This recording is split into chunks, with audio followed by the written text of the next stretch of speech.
할렐루야, 2024년 2월 28일 수요일 아침입니다. 지난 밤도 잘 주무셨나요? 새로운 한 날 주님의 말씀과 함께 시작하며 하나님의 위로가 우리 모두에게 있게 되기를 간절히 축원합니다. 오늘 우리가 읽어야 될 말씀, 달력을 여러분들 보고 계시죠? 신명기 17장, 18장 말씀, 그 중에 신명기 18장, 성도들의 경쟁력은 어디에서 나타나야 될까요? 오늘은 특별히 먼저 박선희 집사님 수술이 있는 날입니다. 수술 잘 되도록 의사의 손길 속에 하나님의 집도하심이 있도록 기도해 주시길 바랍니다. 그럼 신명기 18장 성도의 경쟁력. 로마에 가면 로마법을 따르라는 말이 있습니다. 많은 사람들이 그 말을 진리처럼 생각하고 있죠. 우리가 세상살이 하면 할수록 그 말은 정말 그렇다는 생각을 하게 합니다. 뉴욕에서 물건을 살 때 세일즈 텍스가 얼마인데 미네소타에서는 이거 다르네? 왜 뉴욕에서는 그랬는데 미네소타에서는 이러냐고 할 수가 없는 거죠. 우리는 누구나 바뀌는 환경에 따라서 행동해야 하고 환경에 따라 삶도 바꾸어 가야지 세상을 따라갈 수가 있습니다. 우리는 시시각각 변하는 세상의 법칙을 따르지 않으면 우왕좌왕하고 길을 잃을 수밖에 없는 거죠. 이 말은 세상살이에 그런대로 맞는 말입니다. 이민생활도 맞는 것 같아요. 그런데 영적 세상에서는, 영적 세계에서도 과연 그럴까요? 하나님의 자녀인 우리들에게 통하는 말일까요? 어떤 면에서는 그렇지 않다는 말이죠. 왜냐하면 하나님의 백성들은 특수한 위치와 특수한 상황에 있기 때문입니다. 우리는 이 땅에 발을 딛고 살지만 땅의 법칙에 의해서 사는 사람이 아니라 누구의 법이요? 하나님의 법에 따라 사는 사람이고 하나님의 법의 지배를 받는 사람이어야 하기 때문이죠. 예수님께서는 우리 성도의 정체성을 세상의 빛과 소금이라고 말씀하셨습니다. 특별히 빛과 소금이란 말 앞에 수식하고 있는 세상이라는 말은 중요하죠. 우리는 교회의 빛, 교회의 소금이 아니라 세상의 빛, 세상을 빛내는 빛이요 세상의 부패를 방지하는 소금의 역할을 다해야 한다라는 말입니다. 더 나아가 우리 이민자에게는 좀 더 다른 부분, 특별한 부분도 있겠죠. 좁은 이민사회에서 어떻게 빛과 소금의 역할을 다할 수 있을까를 고민해야 한다는 말입니다.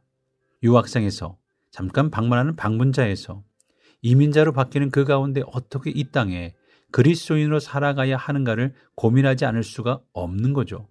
다문화 가정에서 어떻게 하나님의 영광을 돌리며 살아갈 수 있을까를 생각하지 않을 수 없다는 말입니다.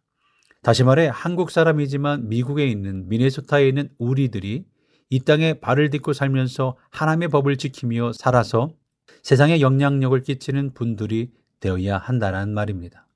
이 세상이 흘러가는 대로 따라가기도 하지만 이민사회가 이런 거야 라고 하지만 그 가운데 어떻게 하나님의 영광을 위해 살아갈 것인가를 고민해야 한다는 말입니다.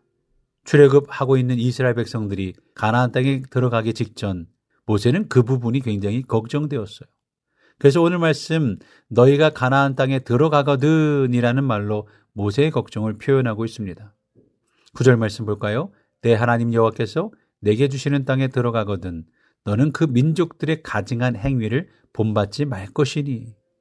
가나안 땅에 들어가면 그곳에 사는 민족들이 행하는 가증한 행위들이 있는데 그것을 로마법을 따라야 한다는 명분으로 본받지 말아야 한다는 말씀입니다. 그들의 가증한 행위는 자녀들을 불가운데로 지나가게 하고 신접한 자의 말을 듣고 하나님의 말씀을 버리는 거예요. 영매로 지칭한 신접한 자, 한국 사람들에게는 무당과 박수로 인식되어지는 죽은 자의 영을 불러내어 상의하는 초혼자, 주문을 외우거나 마술을 하는 진언자 등등 이런 사람들의 말을 듣는 것은 안 된다라는 말씀이죠. 지금 모세의 말을 듣는 이스라엘 백성들은 자기들끼리 모여 있습니다. 출애굽하면서 40년 동안 이스라엘 백성들은 광야에서 자기들끼리만 살았습니다. 그리고 지금도 모압 평지에서 가나안 땅에 들어갈 시간들을 기다리고 있는 사람들입니다. 자기들끼리 모여 살 때는 자신들이 얼마나 하나님의 백성으로서 정체성을 지키며 사는 사람인지 잘 모릅니다. 하지만 성도의 진정한 경쟁력은 세상 가운데로 들어갔을 때 드러나게 됩니다. 저도 군대에 들어가서야 제가 그리스도인이고 어떻게 군 생활을 해야 하는지를 아주 깊게 뼈저리게 느끼고 생각하게 했습니다. 울타리 안에서만 살다가 교회 간다고 때리고 못 가게 하고 하는 그런 세상을 처음 접했던 거죠. 아파도 교회를 가야 하고 예배를 드려야 하기 때문에 토요일 주일에는 어떤 학교 행사나 어떤 모임도 못 갔던 저로서는 교회를 안 가도 되는 유혹의 세상을 처음 접했던 거예요. 그러면서 교회를 다니던 사람도 교회를 안 가게 되고 군대에서, 반면에 힘든 군 생활에 어떻게 해서든 교회를 나가려고 했던 군인들이 있었습니다. 사실 우리가 교회에 모여 있을 때는 모두가 다 하나님을 섬기는 사람들입니다. 정도의 차이는 있고 열심의 차이도 있고 신앙의 색깔의 차이도 있지만 모여 있어서는 우리가 어느 믿음의 사람인지 어느 정도 믿음의 사람인지 모릅니다. 아니, 세상에 나가 믿음을 가지고 어느 정도의 경쟁력을 가지고 사는 사람인지 잘 몰라요. 학교에서 학생들을 모아놓고 공부시킬 때 공부 잘하는 학생, 성적이 낮은 학생, 운동을 잘하는 학생, 운동을 못하는 학생으로 구분할 수 있지만 세상살이에 내놓지 않으면 그들이 얼마나 이 세상에서 경쟁력 있는 학생인지 모르는 법입니다.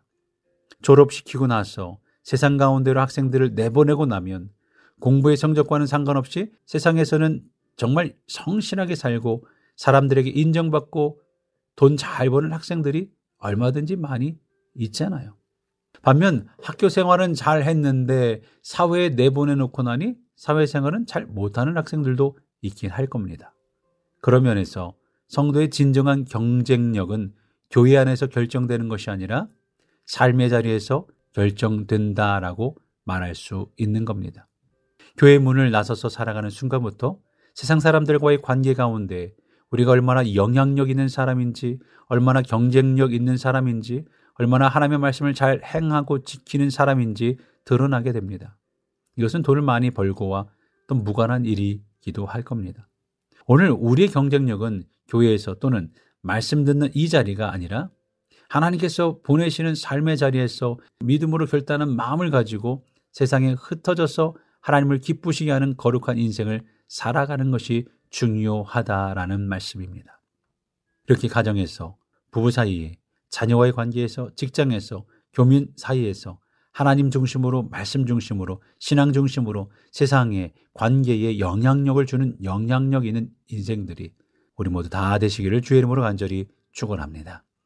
함께 모든 성도님들의 믿음의 경쟁력을 위해 기도해 주시며, 오늘 박선희 집사님 수술이 있습니다. 함께 기도해 주시고, 박분효 집사님, 손병옥 권사님, 정복순 집사님, 정명선 집사님, 손상옥 권사님, 송고옥 집사님, 김성자 집사님, 김군순 집사님 지난주 몸이 안 좋아서 교회 못 오셨는데요.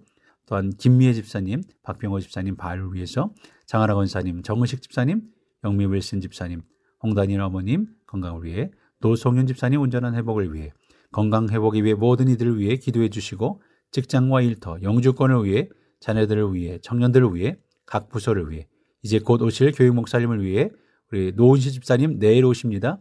안전하게 오실 수 있도록, 여행 중에 계신 분들 모두 잘 여행하고 돌아오실 수 있도록 함께 기도해 주시기 바랍니다.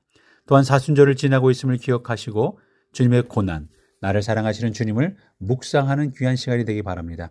함께 기도하며 출발하겠습니다.